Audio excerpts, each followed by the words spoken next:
Hindi matanggap ni Jeremy na pinagpalit siya ng kanyang nobya sa isang lalaki na may kaya sa buhay.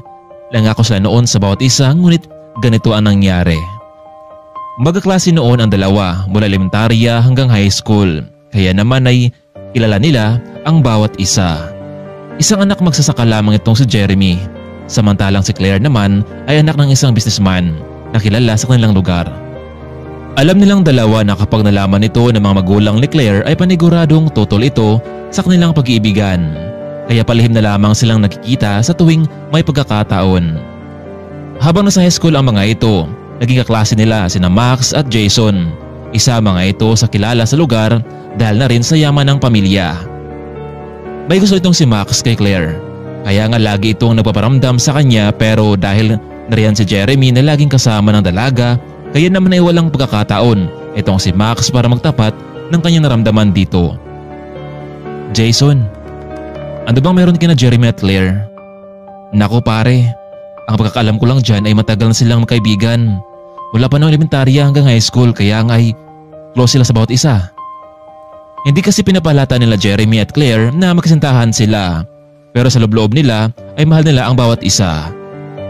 Naghintay ng sundo itong si Claire habang nagkukumpute naman pauwi itong si Jeremy. Kailangan niya makauwi ng maaga para tumulong sa gawaing bukid. Claire, may hinintay ka ba dyan?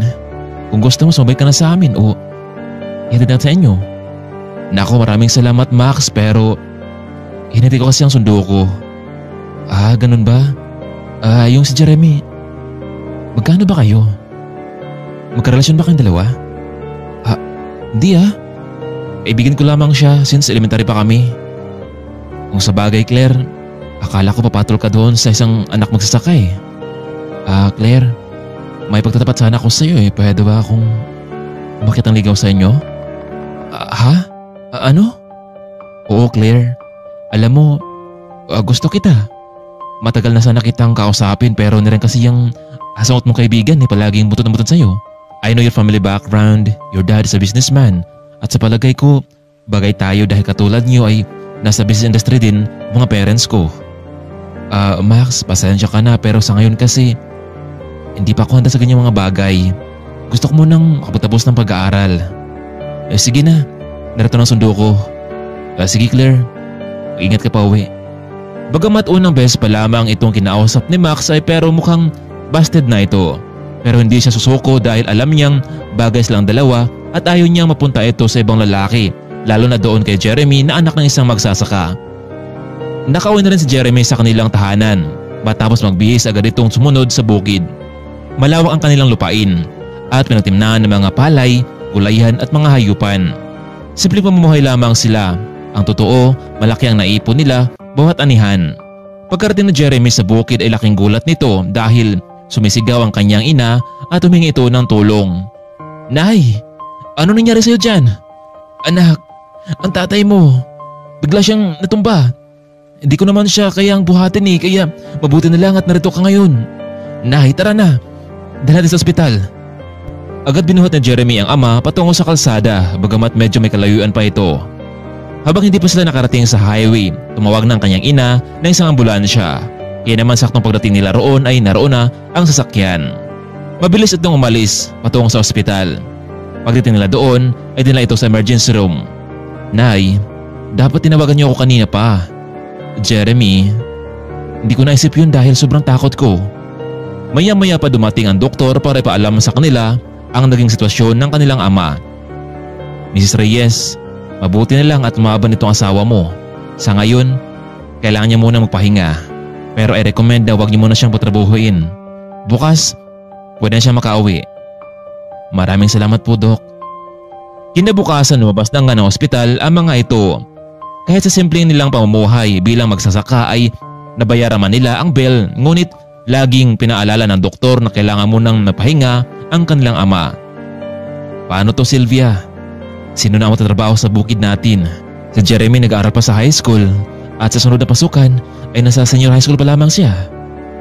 Habang nagsalita ang ama ay narinig ito ng binata. Tay, huwag kayong mag-alala.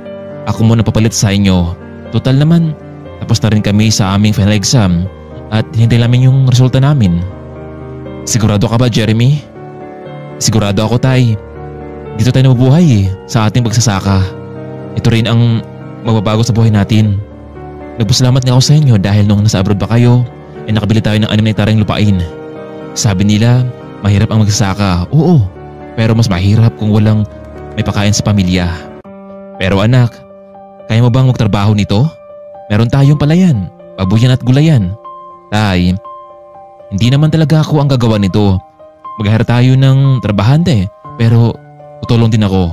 Sige iho, ikaw muna magsikaso sa mga sakahan natin at hayupan. Dahil nga sa tapos na rin sila sa klase noon ay maghintay na lamang sila sa sunod na pasukan bilang senior high school. Samantalang hindi naman nagpatalo itong si Max. Ginawa niyang lahat para mapansin ni Claire. Nang minsay dumalaw ito sa bahay ng dalaga para bumisita dito. Claire? May naghanap sa iyo sa labas. Ang pangalan niya daw ay Max. May dala siyang bulaklak. Pasukin ko na ba? Ma'am, sige po, kayo pong bahala. Claire, hindi mo ba na-appreciate ang ginawa niya? Pinuntahan ka ba dito? Mukhang meron siyang dalang bulaklak at maligo siya sa'yo. Ma'am, wala akong gusto sa kanya. Bakit, Claire? Meron na bang ibang naligaw sa'yo?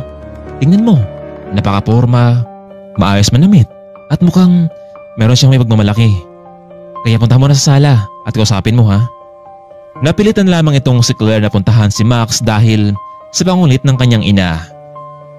Magandang araw, Claire. Max, ano na naman to?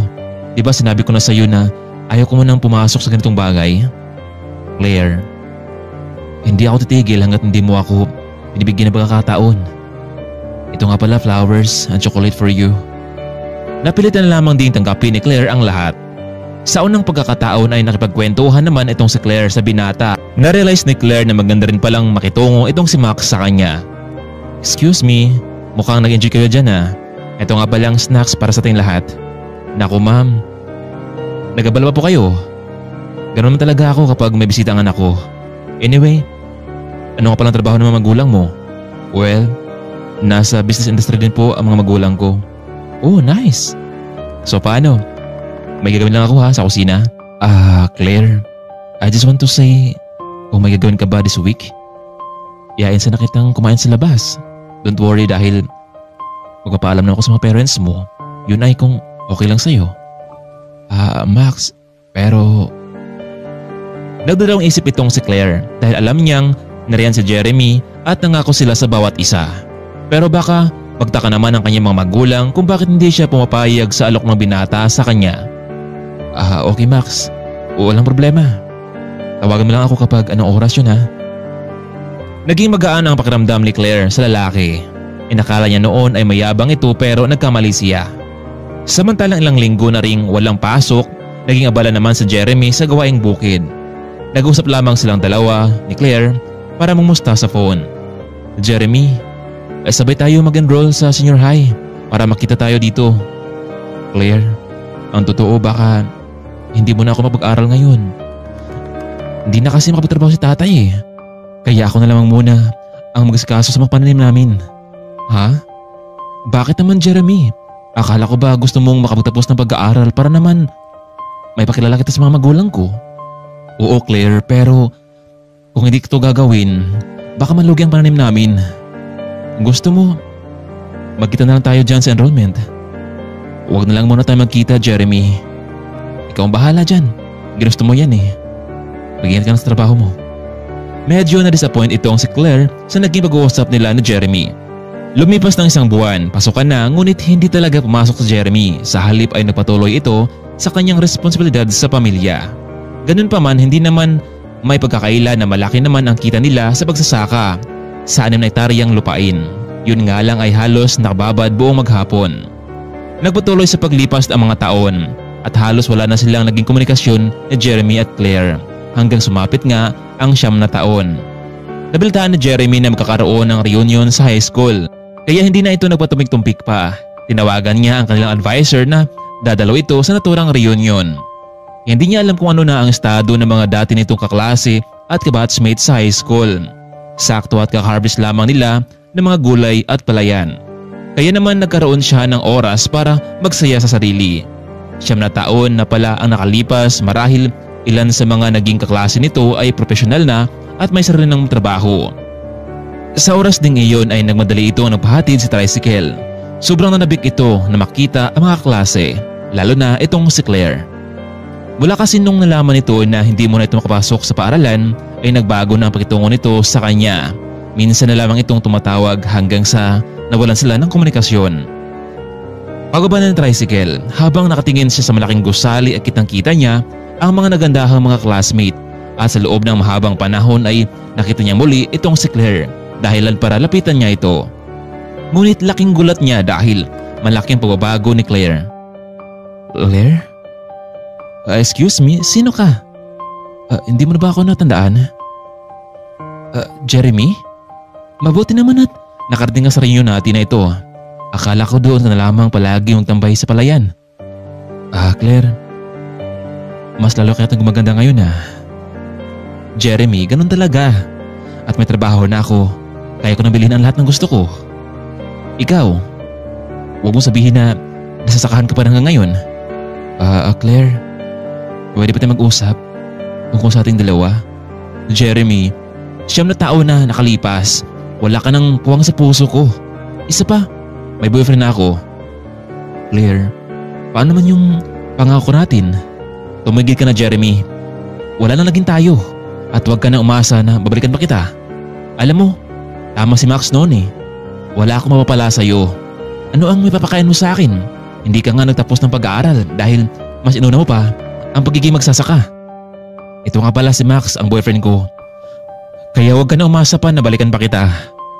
Pare, Jeremy, tama ang hula ko sa'yo noon Tatanda kang isang magsasaka, katulad ng magulang mo. Tingnan mo kami. Kaya yan ang suot namin ngayon dahil professional na kami. Tingnan mo ang venue na ito. Ang ganda diba? At sigurado akong big time ay may-ari nito. Ang balita ko nga kaklase natin sa high school ang may-ari nito at lahat ng gusto mong inumin ay libre dito. Grabe. Sobrang yaman talaga ng kaklase natin. Sana makilala ko siya. Jeremy, kaya mo lang ngayon, huwag ka na lumapit pa sa girlfriend ko kung ayaw mong masaktan kita. Nasa isang sulok lamang itong si Jeremy, naghintay kung kailan magsisimula ang party sa araw na iyon. Bago nagsimula ang reunion party, ay nagsalita muna ang principal at ilan sa mga advisors. Nagpasalamat sila dahil isang dating estudyante na nagpahiram sa naturang special na venue. Habang nasa stage pa ang principal at kasalukuyang itong nagsalita, laking pagtataka naman na Claire at Max kung bakit naroon si Jeremy malapit sa principal. Nais nila itong sabihan dahil wala itong galang habang nagsalita ang principal. Huy, Jeremy! Hindi mo ba talaga alam kung paano gumalang? Nakita mo namang nagsalita pa ang principal, di ba?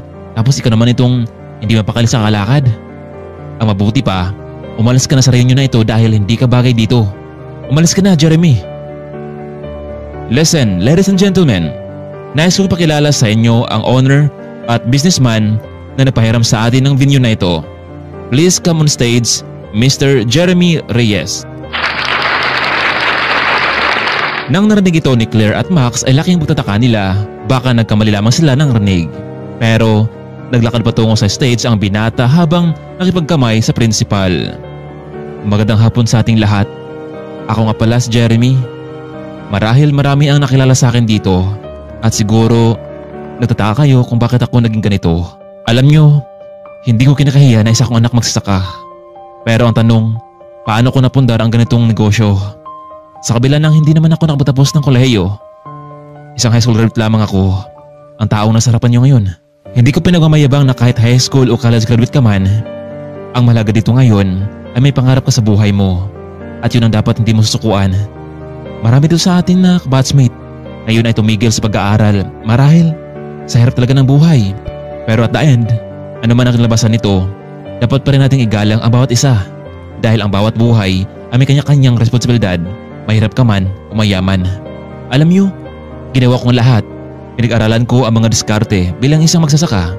Para sa iba, isa itong mababang uri ng trabaho pero alam nyo bang kumikita ako ng kalahating milyon sa tuwing anihan sa palay at magbebenta ng mga hayupan. Kaya ngayon, nakapag-invest ako ng mga properties. Malaki ang pasalamat ko sa mga magulang ko dahil namulat nila ako sa ganitong buhay. Matapos magsalita itong si Jeremy, nagsipalakpakan ang mga tao. Maliban na lamang ni Claire at Max, hindi sila makapaniwala na naging ganito ang buhay ni Jeremy ngayon. Kaya naman dahil sa kahiyan, umalis na lamang ang dalawa sa naturang reunion. Wala silang mukhang mayarap sa lalaking minamaliit nila noon. Claire, bakit ay umalis? Ikaw siya ang may-ari noon. Anong pakialam natin doon? Wala pa rin siya sa laki ng kumpanya ng mga magulang ko. Ganyan tayo, Max eh. Lagi mo na lang pinagmalaki ang kumpanya ng mga magulang, pero ang tanong, may ginawa ka ba para makatulong sa kanila?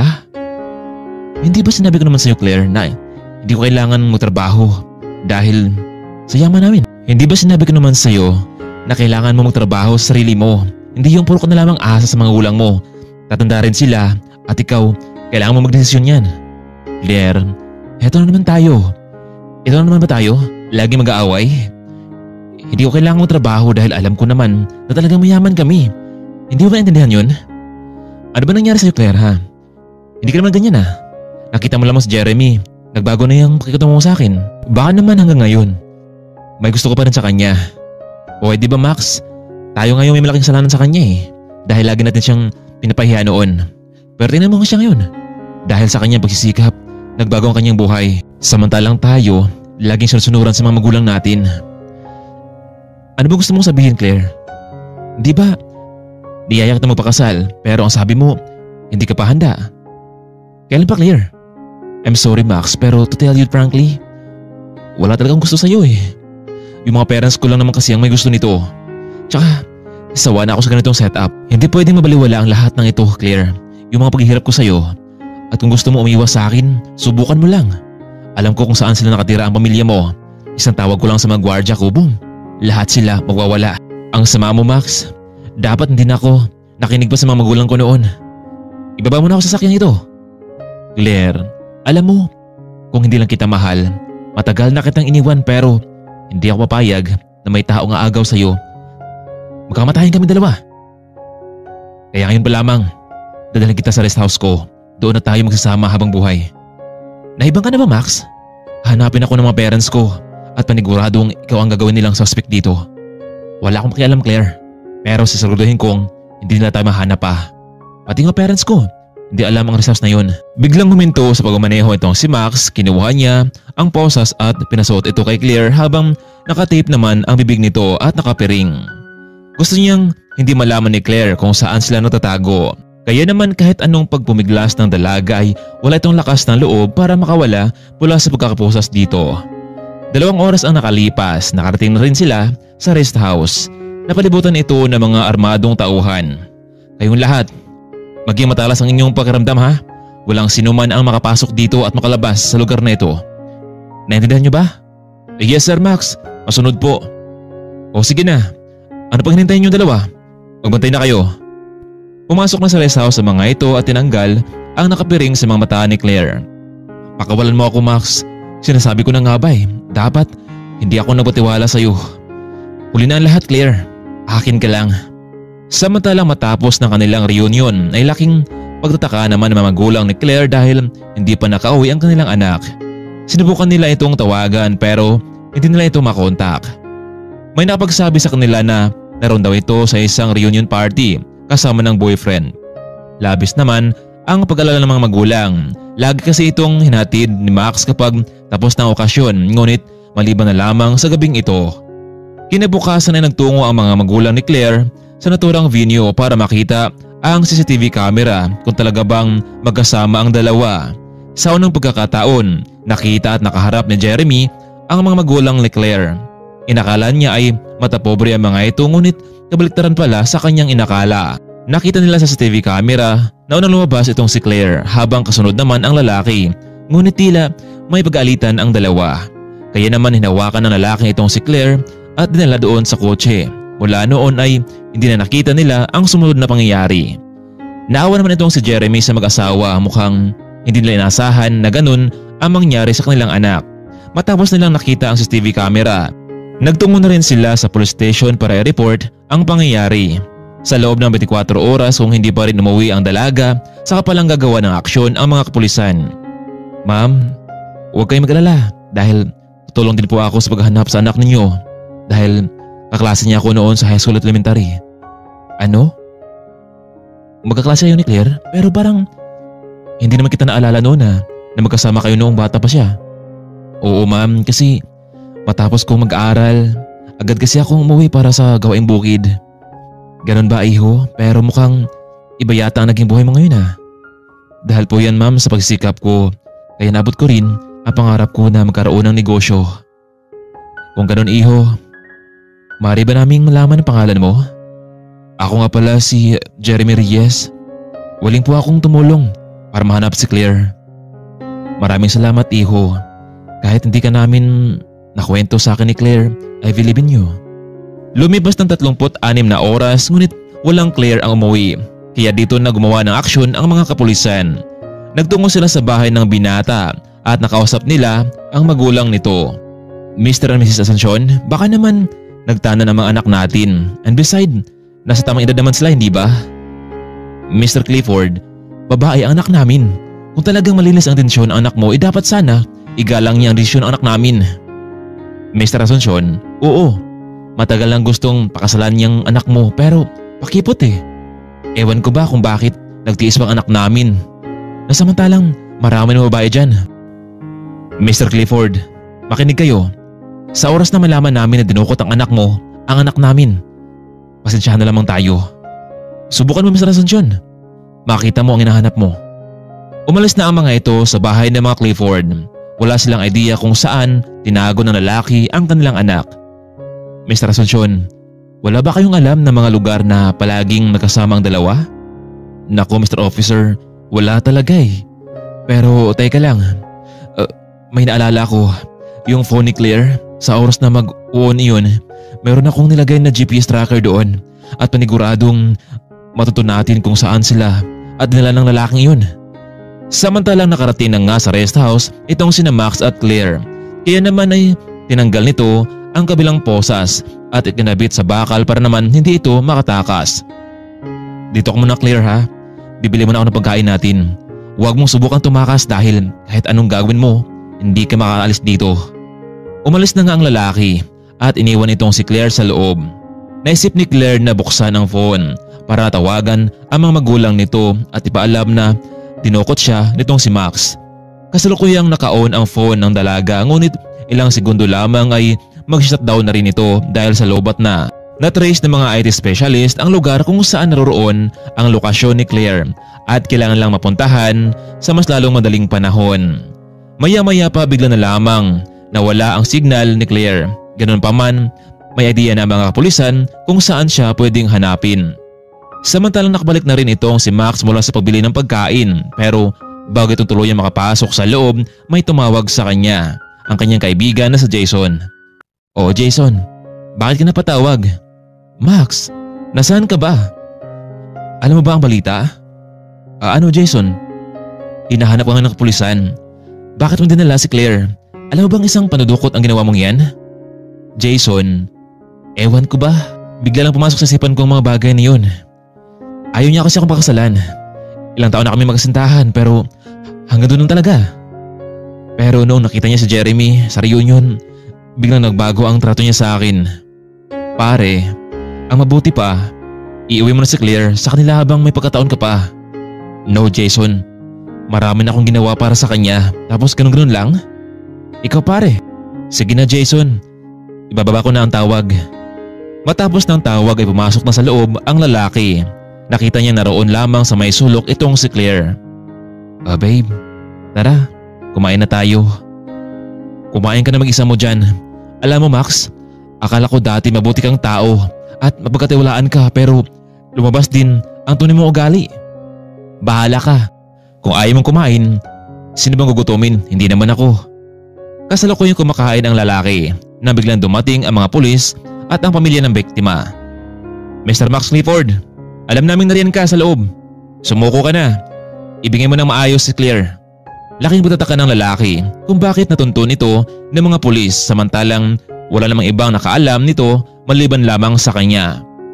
Napansin niya ang cellphone ni Claire na sa kanyang tabi. Ikaw bang tumawag Claire? Ano?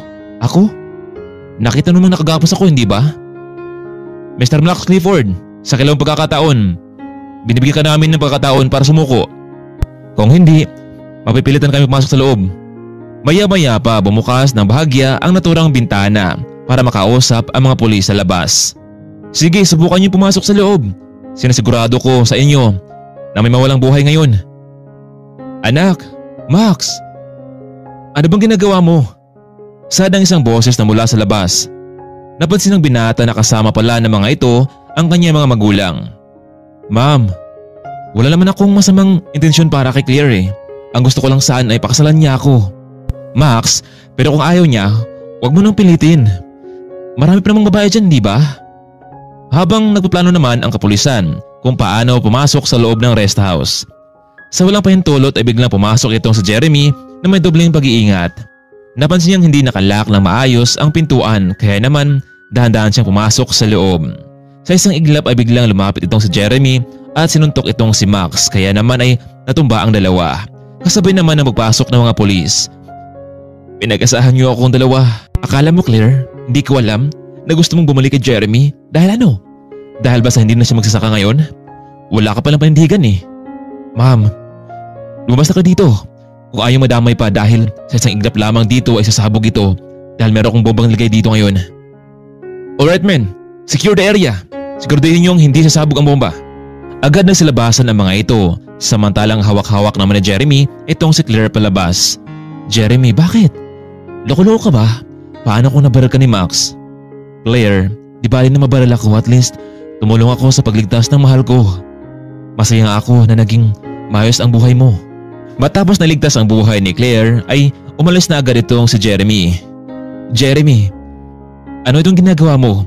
Alis ka na lamang ba na walang paalam sa akin? Di sana, hindi mo na ako tinulungan pa.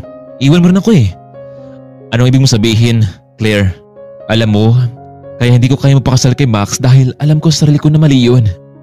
Mahal kita pero hindi naman kita pinaglaban sa mga parents ko dahil natatakot ako na baka hindi ka nila matanggap. Iha, anong ibig mong sabihin? Ma'am, Dad, si Jeremy, dati ko siyang kasintahan sa high school. Kaya lang, hindi ko magawang ipagtapat sa inyo ang lahat ng ito dahil mahina ako. Claire, hindi naman namin sinasabi na bawal kang makipagrelasyon noon. Ang malaga doon ay makapagtapos ka ng pag-aaral. Kung alam mo lang namin noon na ganito katapang pala ang magiging boyfriend mo, bakit hindi namin siya matatanggap? Kaya nga, hindi ka namin inuunahan sa desisyon mo kung sino talaga ang makasama mo sa buhay mo. Pero mukhang mabait naman at madiskarte itong si Jeremy. Kaya nga, nakapagpatayo siya ng sariling negosyo, hindi ba? Kung gusto niyong magpakasal, hindi kami tutol ng daddy mo. Talaga ma'am? Oo Claire, sure kami doon. Sa araw ding iyon, nakulong itong si Max dahil sa pagdukot kay Claire. Sa loob ng mahabang taon, natuloy rin ang kasalang Jeremy at Claire. Dinluhan ito ng mga magulang ng dalawang panig at ilang mga malapit na kaibigan. Inakala na Jeremy na hanggang pangarap lamang ang lahat ng iyon. Mabuti na lang naging patas sa kanya ang tadhana. Hanggang dito na lamang muna kaibigan. Maraming salamat sa wala sawang pagsuporta ninyo sa aking munting channel. Lagi po tayong mag-iingat sa lahat ng panahon. Maraming salamat at paalam.